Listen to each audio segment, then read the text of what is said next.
Chin Chin.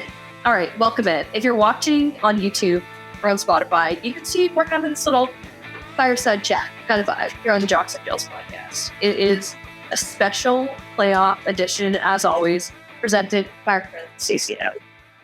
Absolutely. This playoff preview, if you will, is brought to you by Pizza Pizza. We love our people at Pizza Pizza. We had a large pizza ourselves this evening. Threw back about 20 wings. It was glorious. Yeah, I like giving us the sauce to be game ready for the playoffs. That's what I like best about that. Yeah, absolutely. The backyard vibe just brings some weight to this whole thing, too. I feel like this is very us. True, like it's got a northern vibe, a northern feel to it. Mm-hmm. Shout out to Eddie for convincing us to get the outdoor fireplace. Eddie, you were right about It's a bit glorious. I have to tell you guys something, though, before we begin. We did tease on Instagram that this episode was going to feature a Sarah Nurse interview. We're actually going to put that out on Monday. This episode is just going to feature playoff previews of the two matchups that we're going to see in the semifinals. Yeah. Also, if you hear any chat, shit, laugh, giggles, or splashes, we've got two pigeons hanging out on the wings over there. For whatever reason, we've decided to allow Eddie and Liam to sit quietly, beer in hand, while we record our previews. And we'll just talk yelling on top of us. So I don't know how this is going to go, but these are going to be excellent previews. We might get a little difficult with other hockey there as well. Yeah. But let's get into it. Our playoff preview presented by Pizza Pizza. And Pizza Pizza has a cool Mother's Day deal going on right now. Who doesn't want to cook on Mother's Day? No. Order her some pizza. Do it. If you buy a $50 gift card from Pizza Pizza, you get 10 additional dollars. So it's a good deal right now.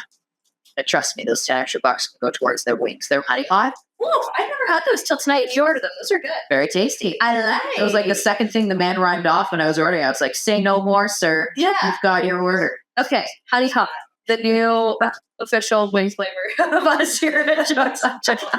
But let's get into these two playoff series. You want to go Montreal, Boston first? Yeah, let's do it. So Toronto selects Minnesota as their playoff opponent. We'll get into their series next. But as such, Montreal gets Boston. Yeah. Where do we start with this one? I feel like it would be rude to start anywhere other than the matchup between Royce Making and night. It'd be rude too. Yeah. And I think there's a secondary storyline as well with the goaltending, but let's start with... Oh, for sure. That's on my list. Yeah, let's start with Pooh and Nider. I mean, what are you expecting from both of these players? They started playing their best hockey after the Women's Worlds. Exactly. After the Women's Worlds, I should say. They brought it home. Boston only lost one game after the World Championship, right? Yeah. One. They've been hot. We talked about this a lot on the podcast. Like, we've been showing Boston a lot of love recently based on how much they've turned it up since been around Worlds. And they're playing it the right way, and I understand why Toronto did not choose them. I think Toronto wants Montreal and Boston to beat up on each other. And then, hopefully catch their ticket against Minnesota to face a beat-up team in the final. But to go back to Pooh and Night, I feel like these two ladies are going to set the precedent for their team in this series. For sure. Like, we talked about Pooh at the Women's Worlds. Now she came out of Women's Zest. And because of that, we were like, Canada's taking this. And sure enough, she put her team on the map and really set the precedent, the level of play that she expected to see from everyone. Scored goals, obviously a great chance in overtime to put it away as well. But then you got Hillary Knight that was like, all right, you want to score, I'll score. Who's in the box? She provided or something. Dude, I thought they wanted to go back and forth. Oh, but it's amazing. So these players, both of those, show up all the time in games that matter. All the time. And all of a sudden now, it's games that matter back to back to back to back. Yeah. Right?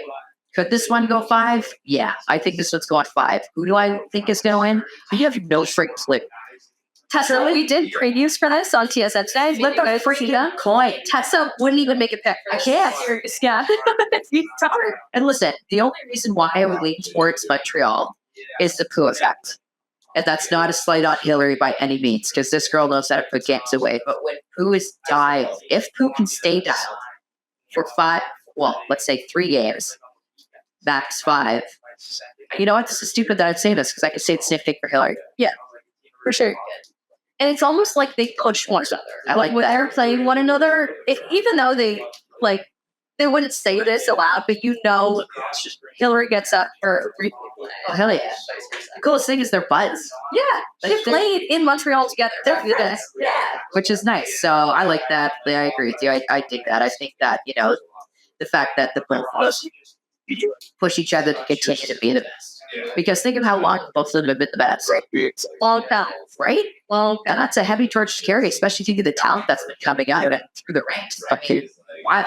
Yeah, and all those two that I listed above Press. That's why I'm so excited about the series. It feels like it had a lot behind it. And Kenzie, what you're doing today, I love that she brought up like the Boston and Montreal kind of like geographical time, and the fact that Poulin played at Boston University, and So just yeah, I just told them just to be quiet just a little bit more. if our listeners are hearing you talking about we apologize. There's geographical significance to the matchup as well. Yes, the history there, 100%. The fact that Hillary played in Boston, Glenn spent some formative years as Hillary played in Montreal in the CWHL. We played in Boston. Thank you. But also then there's the Montreal, Boston rivalry in the NHL with the Habs and the Bruins. And I feel like, that plays into it because most hockey fans are hockey fans, and that's who's watching the game as well. So there's that already friction, or I don't want to say hated or anything like that, but that rivalry there.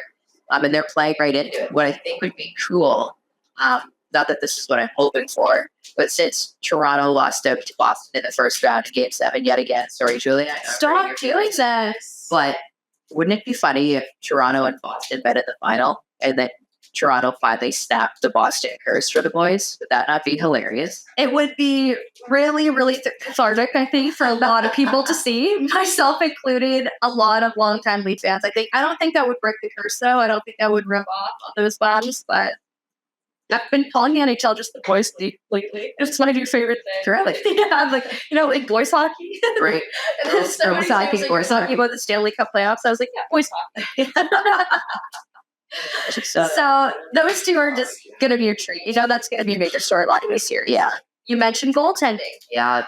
What a matchup between the pipes. And then there's also a little bit of caveat to it. I feel like it's wild that Montreal won 3 of 4 games against Boston this year and not.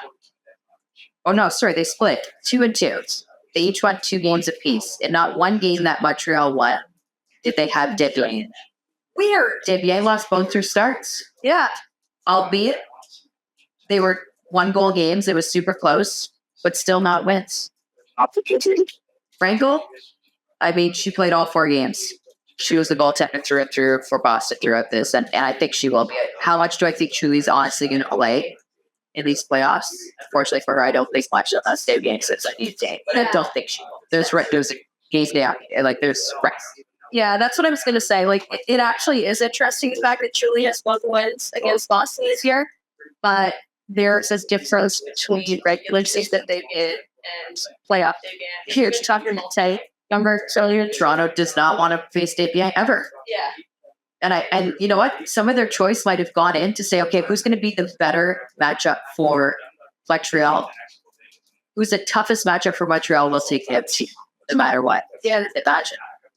Imagine that's how they actually chose. I don't know. What do you think? Gina said they looked at the metrics. They broke a lot of stuff down. And we'll break it down in our next little series preview. But Toronto does well against Minnesota. Minnesota does not do well against Toronto. Yeah. Just on this Montreal-Boston series still. Goalie matchup, huge. Yeah. Star-studded. Defense matchup, same thing. Yeah, I think, Keller's been so great this season. And actually, Cheryl Pounder commented on TSN the fact that with the metrics that were put out, she was actually at the higher end of everything that they did. Yeah, she's steady. And all of her goals, it feels like this year, were clutch goals. All of her goals mattered. They were winning goals. They were tying goals at the dying moment of games. Yeah, help shot.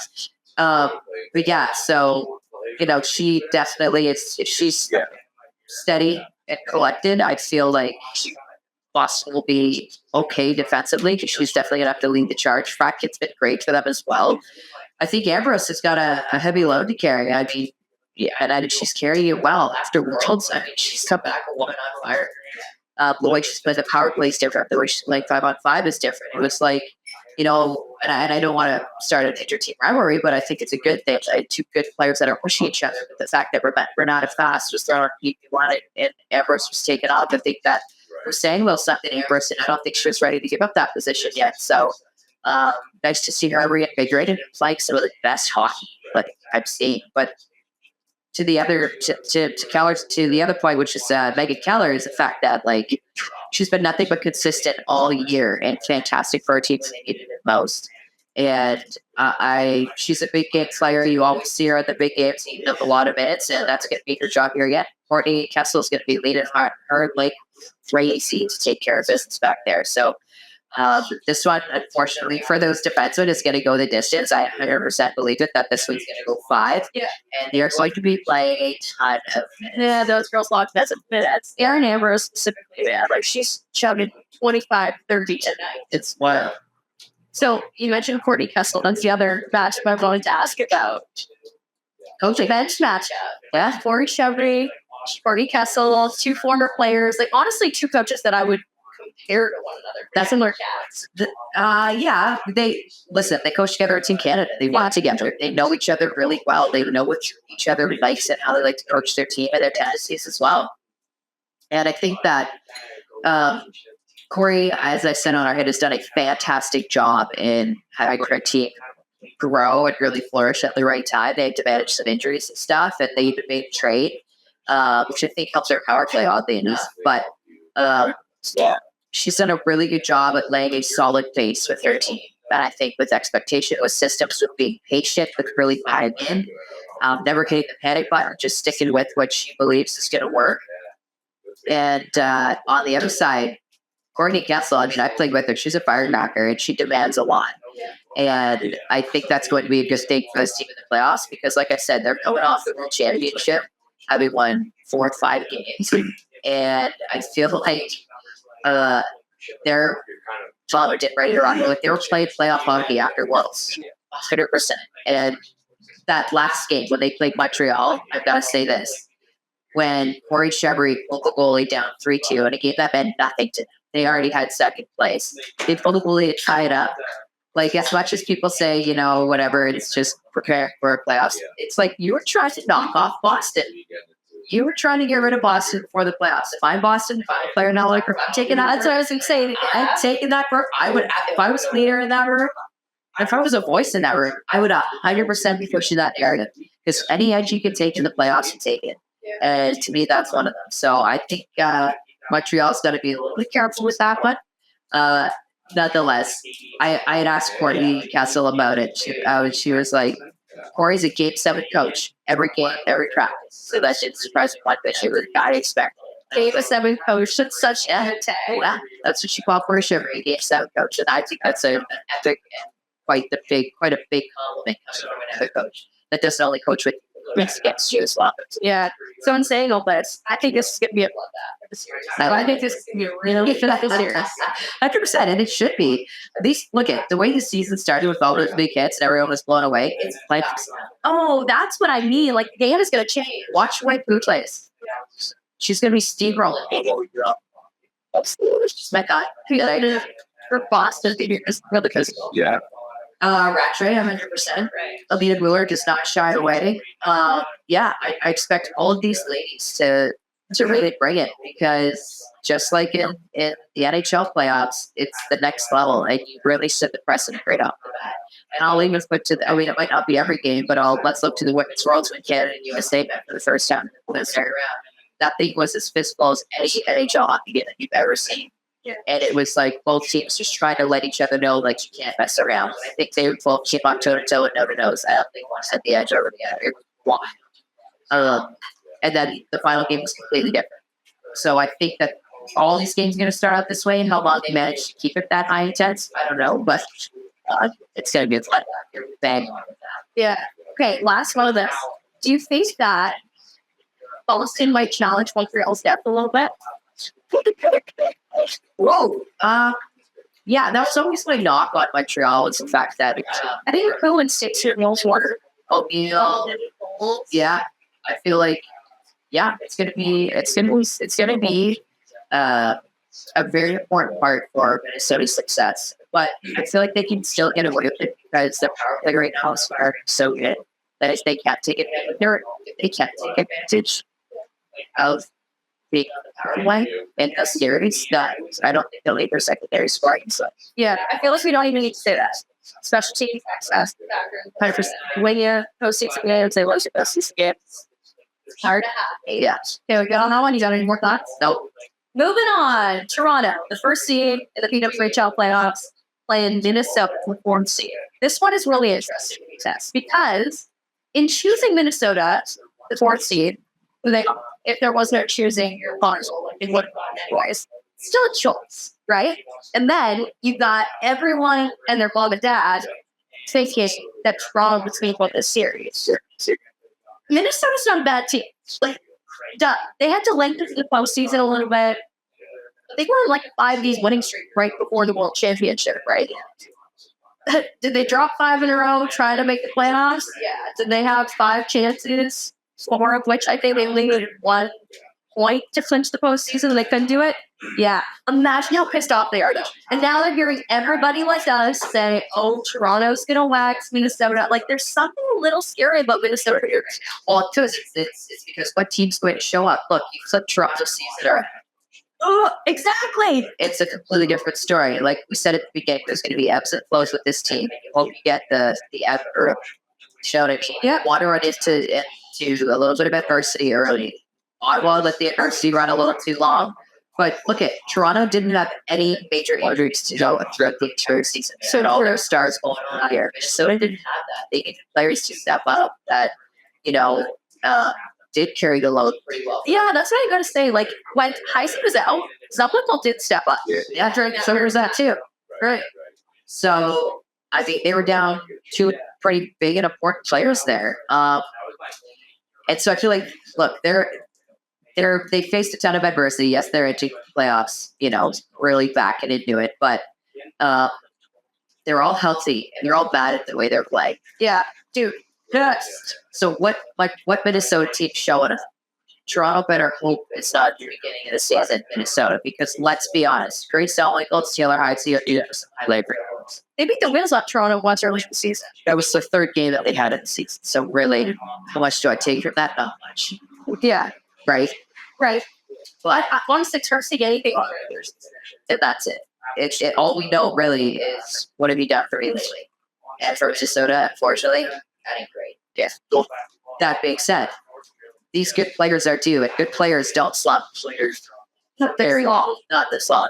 So I think Toronto just looked at all the metrics that they had, and power plays were a major factor. Yeah, that's what, like, Minnesota special teams. Do you have the numbers? 0 for 10 against Toronto. Toronto's 4 for 10. Abysmally bad. Just on the season, though. Like, Minnesota has the second worst power play. Yeah, Toronto has the highest offense and the least goals against the entire league. Yeah, is that good? So, right? So they're going up against a team that seems to be a little bit, down in the dumps and having a tough time without their top scorers really doing their goals right now. So I think that's what they looked at is the recency bias. Because quite frankly, in a short season like this, like you said, what else do you really have? What else can you truly go by in a short season for a team having some serious injuries? We're the top team for a lot of the first part of the season. Yeah.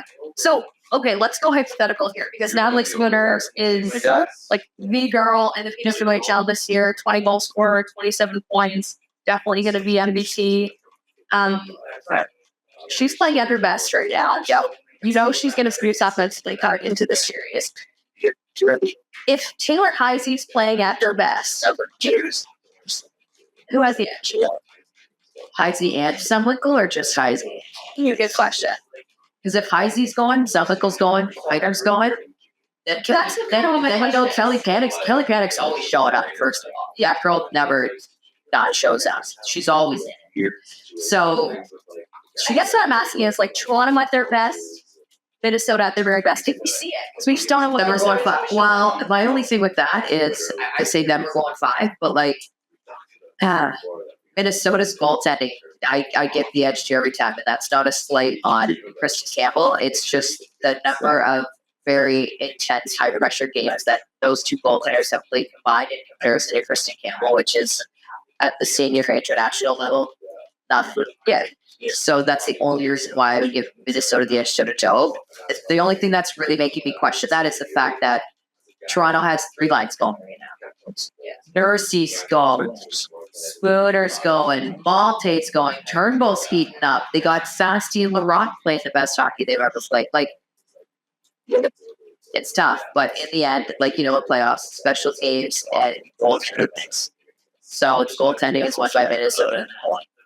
Special teams could get going. Sami, Heisey, Quinter are going.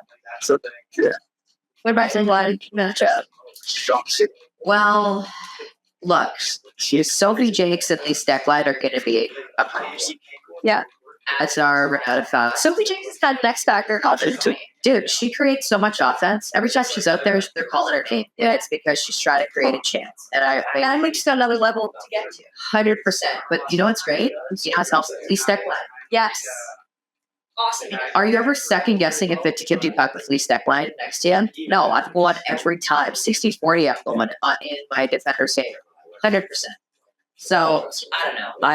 I love the Sophie Jakes factor. I love that you brought that up because I didn't want to have to mention it myself and everyone get all over me for 11 hours on guys. But like, I'd give at least Steckline. She doesn't do that. Them are a pair matched in heavy men. They are very good deep and I think they're a little underappreciated in this league. It's a little under talked about. So I'm glad we're showing them some love. I think Steph is going to get some love when it comes to the third year. As she should. She deserves it. She's been one of my favorite defensemen to watch in a very long time at the national level. It's just, there's a calming presence about her, which is that there's don't worry. Doesn't matter what situation, doesn't matter what time of game. As a coach, you always need a player like that, and Lee is that. That's a very special thing to have. Was that Darwin's plan? Put them together since she acquired her? I'm going to assume so. Dar, I think what people, I don't know if she worked for this, but Darwitz said that she pursued Sophie. Wasn't like, hey, you want her? She went after it. It was like, what's it going to take for me to get her? I think Darwitz gave up on that. I'm not going to lie. She did because he said it's happened. He's been playing great for Boston. She would flirt. Yeah, she's been great. So the fact that Darwitz saw Sophie Jakes play for a few years with Ohio State, knows what her potential is, and that she hasn't even touched her ceiling. It was like, I've got a great workhorse here. At least that like eat minutes, but also be a great leader and help mold and shape this young defenseman into exactly what we need. 100% she's going to buy it. She did. And look at Sophie is a difference maker on it. She's proved it at the NCAA level, and I think she'll rip it again. Yeah, take that. Thank you. Yeah, she's getting was best screening ever. Yeah. Coaching matchup here. Should I get late? I know, but this is interesting. Battle the boys. The boys. It's funny because they both coach at the international level as well. Yeah. I think it's just going to matter if we can get their rally the most and body the most and believing what they're preaching is what's going to get them the most success. And well, one of them definitely has an easier task right now than the other. Right. But I truly believe that, Minnesota either, needs to just buy into whatever system's being preached and play that wholeheartedly, or they just need to run rows. Sure. Feels like running rows could be it right now. Sometimes, too, I think there's a disconnect or a misunderstanding with, I remember when I first went to Ohio State, coach just really tried to teach me a defensive game just to fully round out my game. And I didn't like that. I like being just, 3 bars for road. They're doing what I want, going rogue, 100%. And so I started playing more defensive, and it was really frustrating for me. And then she pulled me aside and asked me why I was doing that. And I was like, well, you're going to tell her to do it. She's like, no, I'm just teaching you defensive structure. Play with it. And I was like, I get it. So sometimes I feel like there's that little hump you need to get over. Yeah. But yeah, I don't know. I think Minnesota, look, everyone's counting them out, but I called this one in war, however, so I guess I was Toronto 4? Yeah. I think I'm going Toronto at 5 for this one. And I picked Boston at 5 in the other series. Candidly, I only picked Boston at 5 because the other people now picked Montreal at 5, and you're opting out of the prediction in the first series. Just 5 games. Yeah, that was on the distance. It's going to get off your chest before we talk to everyone after we see a couple playoff games. No, I just feel like hope everybody's as excited as we are. Keep the arena rocking, Montreal. Keep your dance parties going in the intermission. We love it. Got to throw it out there though. So if you see any jocks and jills in and around any arenas, please take some photos. Tag us. We might throw a little prize your way, a little giveaway action that we'll mention online shortly. But see if you can catch us anywhere. Take a pic. Tag us. Yeah. Tease. If you see us in a PWHL arena during the playoffs, take a picture, tag us, get a prize for you. For one of the people that checked us. We'll post more details about that on social media over the next couple of days. But that is something we are so excited about. The mission. We're so excited. Yeah. Pizza. We love you. Thanks for fueling us for the playoffs. You always bring the sauce. Get us games ready. CCM, as always, our presenting sponsor. Thank you guys so much. Make sure you're subscribing, following us on TikTok, Instagram, YouTube, Twitter, X, whatever we're calling it these days. We appreciate you all, and we see you in the middle.